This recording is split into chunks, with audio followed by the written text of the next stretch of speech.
Bonjour, c'est Léa, bienvenue dans cette nouvelle vidéo. Alors je fais une série de vidéos sur l'argent. Alors n'hésite pas à t'abonner si tu veux avoir la suite des vidéos. Alors j'ai déjà donné des conseils concernant l'hébergement et concernant la nourriture. Et j'ai fait une première partie de cette vidéo concernant spécialement les voyages. Alors j'étais plus allée plus de manière globale, plus générale, et j'avais notamment parlé de mes compagnies aériennes préférées, de mes astuces pour les vols et également comment je faisais pour trouver des hébergements pas chers et également le restaurant, comment je faisais. Donc voilà, donc là c'est plus la partie 2, la suite, parce qu'en fait j'ai tellement de choses à dire sur le voyage, je suis très passionnée par le voyage, que j'ai tellement d'astuces en fait. Et du coup, d'ailleurs, je vais sortir après prochainement une petite formation qui coûtera pas très cher. Et du coup, je te montrerai vraiment pas à pas comment je fais pour trouver, pour réserver plus mes billets d'avion, plus mon hébergement. Donc si ça t'intéresse, n'hésite pas à dire dans les commentaires, ça me motive à la sortir. Et puis sinon, n'hésite pas à me suivre sur les réseaux sociaux. N'hésite pas également à liker la vidéo, à t'abonner et puis à commenter, ça va soutenir mon travail. Voilà, je tenais à préciser aussi que sur l'argent, cette intro commence à devenir beaucoup trop longue. J'ai écrit un livre qui s'appelle La méthode et c'est vraiment réapprendre à dépenser son argent de manière à vraiment prendre les rênes de son argent, ne plus du tout être frustré, vraiment vivre mieux. Parce qu'en fait, c'est carrément possible si on sait bien gérer son argent de faire en sorte qu'il nous amène là où on veut. Voilà, donc sans plus attendre, je vais commencer par les astuces du jour, les astuces de la partie 2 de cette vidéo spéciale voyage. Et j'en ai 6. Alors, la première astuce, alors ça va être plus la location de voiture. Alors j'avoue, moi j'ai pas non plus méga loué des voitures. J'ai peut-être loué 6 fois des voitures, je dirais. Parce que du coup j'utilisais plus d'autres techniques que je vais parler après dans la vidéo. Mais ce que j'ai fait tout simplement, j'ai été sur des comparateurs, j'ai regardé selon différents comparateurs parce qu'en plus ça dépend des pays. Donc voilà, donc c'est vraiment, j'ai vraiment fait ça et ce qui fait que j'ai réussi à trouver des tarifs assez avantageux pour les locations de voitures. Donc vraiment location de voiture, comparateur. Après, location de voiture, quand même essayer de voir, parce qu'une fois ça m'est arrivé, d'ailleurs j'ai fait des vidéos sur le sujet. En fait, parce que moi je voulais pas payer d'assurance en plus, en fait, parce que je trouve que c'est quand même un peu des fois des arnaques. Et le mec, en fait, il m'a vraiment trop mis la pression. J'avais trop peur d'abîmer la voiture, et donc du coup, des fois, on se met dans des situations où tu te dis. Parce que le mec, en plus, comme j'avais pas. Ah oui, des fois, il y a des problèmes avec l'histoire de carte de débit et carte de crédit. D'ailleurs, j'ai fait une vidéo sur le sujet si tu veux vraiment avoir une carte de crédit. Je te la remets juste au-dessus. Et notamment, j'ai dû changer de carte bancaire pour les États-Unis parce qu'il fallait absolument une carte de crédit et pas une carte de débit. Alors qu'en France, on a habituellement une carte de débit.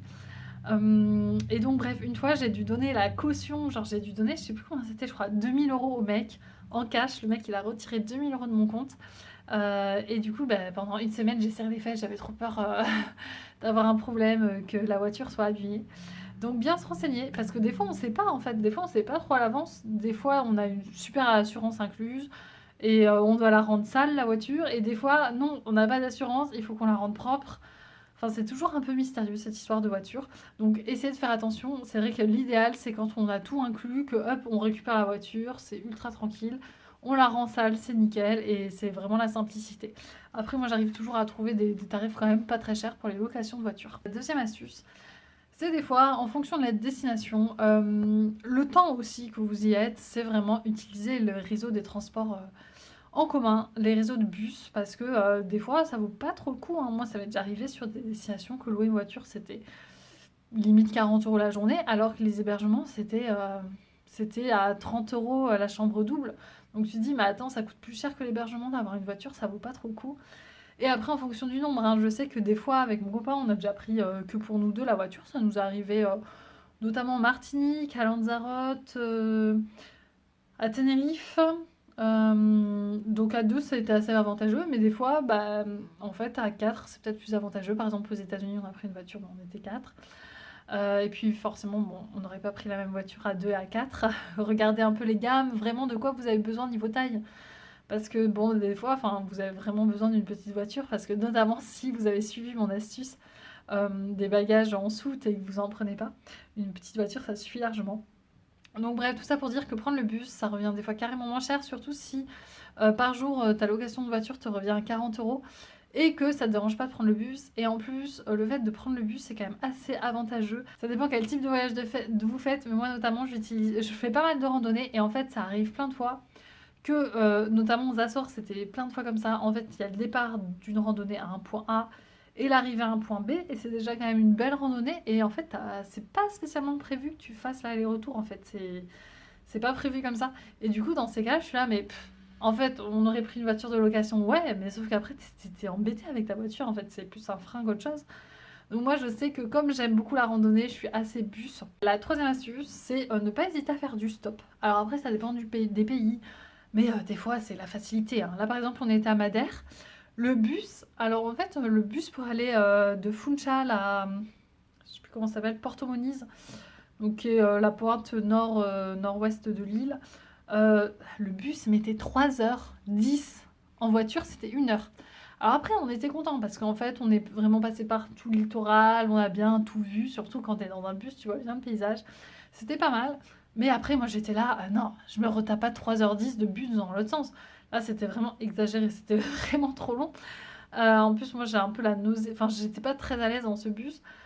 J'étais là, non, c'est mort, en voiture, ça a mis 1 heure, on fait du stop. Et en fait, on a fait plusieurs fois du stop à Madère et franchement, d'un claquement de doigts, quoi. On a attendu quoi, même pas 10 minutes. En plus, les gens, trop bien, ils sont passés vraiment par les montagnes et tout. Et en fait, jusqu'à maintenant, on n'était pas du tout passé par les montagnes, donc on a vu d'autres types de paysages. Et puis après, bah, du coup, on a rencontré des gens. C'était plutôt cool, c'était plutôt pas mal. Donc ça nous a bien plu. Et le stop, on le fait assez souvent parce que bah, justement, notamment quand moi, des fois, j'ai la flemme d'attendre le bus, des trucs comme ça, et c'est la facilité. On fait même le stop des fois avec les enfants de mon copain. Du style, on fait des équipes, genre 2 et 2, parce qu'à 4, ça fait un peu beaucoup, et le but, c'est d'arriver en premier. Bon, en général, c'est pas moi qui arrive en premier, parce qu'il y a une équipe, mon copain, sa fille, et moi, et le grand. Et du coup, voir une petite fille, du coup, les gens s'arrêtent un peu plus que moi et le grand. Donc voilà, donc en général, on perd Pékin Express, mais bon, tant pis. Et donc voilà, donc le stop, ça a l'avantage que c'est flexible. Et puis en fait, on se laisse grave porter au fur et à mesure des rencontres. Par exemple, une fois, bah là à Madère, on était parti une journée, on avait commencé à visiter le jardin botanique, et puis après j'étais ah vas-y, on va faire de la rando par là. Et du coup, je suis là, vas-y, on n'attend pas le bus. Parce qu'il y avait un bus, hein, mais c'est juste que j'avais la flemme d'attendre. Et du coup, bah, on a été pris par un mec qui nous a dit, ah bah je vous dépose à un départ de randonnée. Mais du coup, si on avait été par nous-mêmes, on savait même pas qu'il y avait une randonnée spécialement ici. Hop, on arrive au départ, direct, on rencontre des Allemands qui nous disent, ah oui, ça va là. Et ça allait dans une autre partie à monter qu'on voulait dans tous les cas aller dans cette autre partie de la ville. Et du coup, parfait, on a fait une petite randonnée, je crois, d'1 heure. Et après, s'est retrouvé à un autre endroit de la ville. Et en fait, c'est. Bon, moi j'avoue, j'adore le stop, hein, je suis une grande fan. Et on voyage souvent l'été quand on est en France, on se bouge pas mal comme ça avec le sac à dos. On fait de la rando et puis on fait du stop. Et puis souvent, on sait pas où on va, mais les gens ils nous disent ah ouais, je suis allée là, hop, ou je vais là. Et du coup, en fait, on suit, on se laisse porter. Ok, bah oui, c'est bien faire cette rando. Allez, on fait cette randonnée. Et comme ça, on découvre des choses superbes. Donc voilà, bon, alors ça, il faut aimer, il faut pas avoir peur. Voilà, moi j'avoue que ça fait des années que je fais du stop. Donc c'est vrai que surtout quand je le fais avec mon copain, j'ai pas du tout peur. Quatrième astuce, un peu plus, c'est ne pas hésiter à se faire des pique-niques. Alors bon, nous on est quand même beaucoup resto parce que aussi des fois ça coûte carrément pas cher. Je sais pas, au Maroc, des fois tu t'en sors pour 5 euros le repas et voilà, et c'est pas du tout les mêmes prix qu'en France. Même au Portugal, c'est quand même moins cher qu'en France. Après, comme nous on aime bien faire des randonnées, bah, des fois il n'y a pas forcément de restaurant. Et puis après, ça dépend des destinations des fois, et même des envies, hein. Des fois, on n'a pas envie trop d'aller au restaurant, ça ne nous tente pas plus que ça. Et donc, le fait vraiment de faire des pique-niques, ça aide énormément. Ou aussi, bah, le fait de prendre un hébergement avec cuisine, ça peut aider parce que forcément, si tu as la cuisine, bah, tu peux tout te faire. Alors, moi, vraiment, la technique qu'on utilise, c'est qu'on prend toujours un tupper avec nous. On prend un tupper chacun dans notre sac et du coup le tupper en plus ça prend pas de place parce que tu peux mettre des affaires dans le tupper, tu vois, genre tu mets tes sous-vêtements dans le tupper, limite tu le fermes pas et du coup ça prend pas de place un tupper en termes de volume quand tu y réfléchis. Et on a chacun un tupper en général. Et ce qu'on va faire c'est que, alors si on a ça dépend si on a une cuisine ou pas de cuisine. Là, par exemple, je vais te donner l'exemple où on n'avait pas de cuisine. Et bien souvent, le soir ou le matin. Souvent, on achète soit le matin, soit le soir, parce que là, on n'avait pas de cuisine, on avait un frigo. Et des fois, ça permettait le matin de ne pas faire les courses. Et du coup, on amène également des couverts. Alors, en couvert, les couteaux. Alors, les petits couteaux, hein, moi, je les faisais, enfin, pas les couteaux vraiment coupants, mais les couteaux métalliques classiques du style qu'on a à la cantine. Ça m'arrivait plein de fois de les passer dans l'avion. En général, ça passe. Des fois, ça passe pas. Alors, moi, j'avoue, quand même, des fois, j'en ai marre de me faire jeter les couteaux. Je prends plus, je prends juste fourchette et petite cuillère. Et après, ça nous est déjà arrivé d'acheter un couteau sur place, notamment quand on est à 4 avec les enfants. Genre une fois, on a acheté un couteau genre 1 euro, 2 euros, et comme ça, bah, au moins on avait un couteau pour, je sais pas, couper des tomates, des trucs comme ça, c'est un peu plus simple. Et là, du coup, bah, par exemple, on était dans un hébergement, on avait le petit déjeuner le matin, donc bah, j'avais récupéré discrètement un couteau que après j'ai redonné au dernier petit déjeuner, comme ça, hop, ni vu ni connu. Et notamment, bah, là, pour donner l'exemple à Madère, en plus, ils vendent dans le supermarché, ils vendaient des demi-ananas. Alors nous, on est un peu extrême, hein, parce que moi, j'adore l'ananas, donc j'étais là, je veux manger des ananas. Bon, en pique-nique, l'ananas, c'est pas l'idéal non plus. Il y a du jus, etc., etc. Mais voilà, en pique-nique, pour donner une idée, on se faisait du coup ananas en dessert, des fruits en dessert. Enfin, nous, on est très fruits et légumes. Et après, bah, soit on prenait. Alors, je sais même plus ce qu'on a mangé. Ah oui, si, on achetait de la salade déjà coupée, genre style Coloslo. On se mettait de la salade, puis après, des fois, on se fait notre salade nous-mêmes. Genre, on se prend une tomate chacun. Donc ça, c'est assez simple parce que même quand c'est une tomate chacun, on la mange directement comme ça, ou piqué sur une fourchette, ça fait pas trop de jus. Un demi-avocat chacun, donc pareil, on met la vinaigrette. Du coup, il y a souvent un tupper qui est dédié à la vinaigrette, parce que moi je trouve que si c'est mélangé avant, ça n'a pas le même goût, etc. Donc ça, souvent, on se prépare une vinaigrette. Et du coup, on se fait notre petite salade avec la vinaigrette. Et à côté, on va avoir par exemple du pain, du fromage, du saucisson. Et du coup, ce qui fait qu'on mange quand même des crudités, on a quand même des féculents, on a de la viande ou du fromage. Et du coup, c'est assez complet. Et moi, je sais que j'adore mes pique-niques, je les trouve super bons. Enfin, moi, j'adore les crudités, enfin, tout se passe bien. Donc voilà. Après, sinon, on a l'astuce qu'on utilise pas mal, c'est la semoule. En fait, la semoule, il n'y a pas forcément besoin de la faire avec de l'eau chaude. On peut la faire avec de l'eau froide, donc ça, on le fait souvent l'été. Du coup, on a juste notre sachet de semoule, on met de l'eau de la gourde qu'on a avec nous. Hop, ça gonfle, et puis après, on se fait comme un taboulé, on se met des tomates, du concombre, des fois des dés de feta, et puis, je sais pas, des fois, on se mange du fromage de chèvre, enfin, ça dépend en fonction, et du coup, bah, on a un repas complet, équilibré, toujours avec des fruits. On est très fruits, hein. Nous, on adore s'acheter des melons, des trucs comme ça. Surtout si on est beaucoup, hein. Si on est avec les enfants, on s'achète une grosse pastèque. Comme on a le couteau, on coupe la pastèque en parts, hop, hop, hop. Et du coup, ce qui fait qu'on se régale. Enfin, moi, je sais que des fois, j'aime pas manger des sandwichs en mode pique-nique. Je suis à Berck. Enfin, ça va 5 minutes, quoi. Un jambon beurre, ça me va un jour, 2 jours, je commence à faire la tête, quoi. Mais le fait d'avoir des crudités, des desserts, des trucs comme ça, ben, c'est vachement divers. Donc voilà, donc le pique-nique, je vous ai donné globalement mes astuces pique-nique, les trucs pas mal. Et du coup, bah, si on a une cuisine, on peut forcément déjà se préparer autre chose, hein. Moi, des fois, ça m'arrive. En fait, avec David, on s'embête pas. On fait juste cuire du riz. Dans le tupper, on a du riz. On a un autre tupper de vinaigrette. Et puis après, on sait que la journée, on va forcément trouver des tomates, concombres. Enfin, et du coup, on se fait une salade de riz ou on se fait une salade de pâtes. Ou voilà, on fait ce genre de trucs. Et ça nous va de manger froid. Ça nous va de manger froid des salades. Et du coup, le fait d'avoir une cuisine, bah, ça varie un peu plus parce que on peut cuire d'autres choses, quoi. On peut se faire, je sais pas, des petites pâtes aux courgettes avec de la feta. Et c'est très bon de les manger froid aussi, en mode bah, salade de pâtes froides ou autre, quoi. L'avant-dernière astuce, c'est vraiment de jouer avec l'annulation gratuite. Alors c'est vrai que... alors ça, c'est plus pour les hébergements. Je vais parler, notamment, ben moi, je vous ai déjà dit dans la première vidéo que j'utilise Booking et Airbnb. Et c'est pas mal parce que des fois, on a l'annulation gratuite jusqu'à une semaine avant, ou même des fois un mois avant. Et moi, au début, des fois, j'étais là, non, ben non, j'attends de réserver l'hébergement, j'attends d'être sûre, nanani, nanana. Maintenant, je suis là, je m'en fiche, je réserve, je suis à l'avance. Parce qu'en fait, ça m'est déjà arrivé d'attendre. Et en fait, au final, en last minute, c'était pas du tout les mêmes prix. Et du coup, bah, maintenant, je me dis, je réserve, c'est réservé, c'est booké. Parce que ça m'est arrivé quand même un sacré bout de fois où je me dis: «Bah, c'est bon, j'ai le temps» et cetera. Je regarde les prix et après je me reconnecte rien que 1 ou 2 mois après en me disant: «Bah, c'est dans 4 mois, j'ai le temps», mais c'est pas les mêmes tarifs, en fait.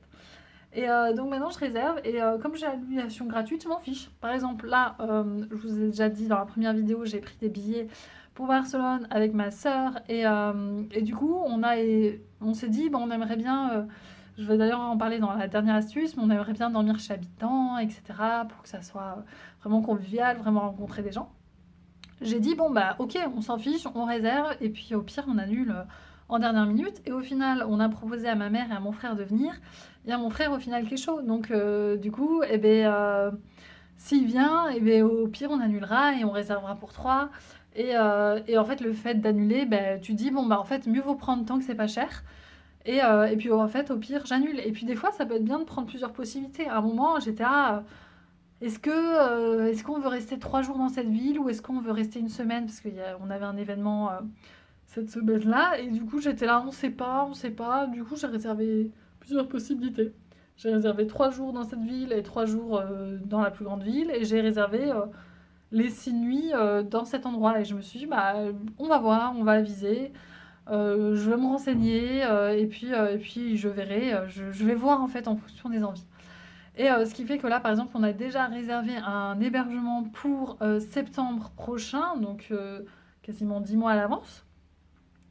Et bien je me suis dit, en plus, je crois que c'est durant une coupe de je sais pas quoi, je crois en football ou en rugby, enfin j'en sais rien. J'étais là, bah, on réserve, on réserve. Et au pire, on trouvera autre chose de mieux et on annulera. Mais au moins, on est sûr que on a un prix au moins de sûr, qu'on a un truc et que on va pas se galérer au dernier moment à ne pas savoir où on va. Donc c'est vrai que maintenant j'ai tendance, je réserve, je réserve. Parce qu'en fait ça m'est arrivé tellement de fois où je me dis c'est bon, c'est pas cher, j'attends. Et bien en fait, parce que j'avais pas envie de me décider, j'avais pas envie de prendre tout de suite, bah maintenant je fais pas ça. Je prends et je joue avec l'annulation gratuite. Et c'est-à-dire que ça m'est même déjà arrivé en last minute de regarder les prix, de me dire ah en fait c'est moins cher et c'est mieux que ce que j'ai réservé. Bon bah j'annule. Donc bon, là c'est un peu extrême, c'est éventuellement de perdre du temps. Mais voilà, ne pas hésiter à réserver, à se dire au pire c'est gratuit. Donc je m'en fiche. Parce que même des fois on peut se faire un week-end avec des amis, ils sont pas sûrs, on sait pas combien on est. Au pire tu réserves un hébergement à 4, tu réserves un hébergement à 6, un hébergement à 8. Et puis comme ça c'est réservé, tu sais que tu as tes trucs et voilà, pas de souci. Et au moins tu sais que tu as, les prix, c'est à ce prix-là et pas de mauvaise surprise. Voilà, donc maintenant je vais aller sur la dernière astuce que j'ai beaucoup utilisé, c'est le couchsurfing. Alors maintenant, c'est quand même différent, ça a quand même changé. Mais en gros, c'est un hébergement gratuit chez l'habitant. Gratuit. En gros, c'est comme si on allait chez des amis qu'on connaissait pas encore. Donc voilà, pour vous dire, j'ai plus de 100 avis, un truc comme ça. Donc c'est-à-dire que j'ai fait plus de 100 fois, mais clairement plus parce que des fois, on laisse pas d'avis tout le temps. Et j'adore parce que du coup, tu es avec des locaux. Et là, bah, là, pour le coup, c'est gratuit, donc c'est vraiment pas cher. Dans le même principe, tu as Warm Shower. Alors Warm Shower, c'est spécial voyage à vélo. Moi qui ai fait pas mal de voyages à vélo, bah, je trouve ça pas mal. Donc voilà, donc c'est vraiment là, pour le coup, c'est vraiment pas cher. Après, c'est pas tout le monde qui a envie d'être hébergé chez l'habitant, etc. Parce que bah, en fait, l'accueil, ça dépend des gens. Comme tu connais pas les gens à l'avance, tu sais pas comment tu vas être accueilli. Bon, ce qu'il y a de bien, c'est qu'il y a des avis, donc tu vois quand même le profil, tu vois un peu comment ça va être. Mais bon, c'est toujours la surprise, tu sais jamais, tu sais jamais quelle personne tu vas rencontrer. Et comme c'est gratuit, c'est vraiment en mode, bah, c'est comme si c'était des amis que tu connaissais pas encore. Voilà, donc ça c'est vraiment l'astuce perso que j'adore, que j'utilise moins ces derniers temps parce que c'est un peu plus compliqué. Mais je m'en suis énormément servie, j'ai énormément voyagé pas cher grâce à ça. Et donc voilà, donc je te conseille d'essayer. Après, bah, dans le même optique, alors je vais en parler hein, parce qu'en fait, je l'ai jamais fait, je m'en suis jamais servi. Il y a les échanges de maisons. Moi, je m'étais inscrite plusieurs fois sur des sites, mais ça correspondait pas trop. Alors en fait, c'est vrai que j'en ai déjà parlé dans la vidéo sur le logement. Moi, j'ai plutôt tendance à louer mon appartement, par exemple, sur Airbnb, de louer mon logement sur Airbnb. Et avec la somme, bah, du coup, me payer des hébergements, des hôtels, etc. J'ai plus tendance à faire ça. Donc au final, ça revient gratuit, mon hébergement, voire mes vacances me reviennent gratuites. Mais j'ai jamais fait l'échange de maison, donc je pourrais pas en parler. Mais voilà, c'est le genre d'astuces qui peuvent marcher. Mais de toute façon, les astuces de voyage, il y en a déjà énormément. C'est bien pour ça que je lance carrément une petite formation. Et c'est bien pour ça que là, c'est déjà la deuxième vidéo, qu'elle est super longue. Donc voilà. Donc n'hésite pas à liker, à commenter et à t'abonner. Et je te dis à bientôt. Salut!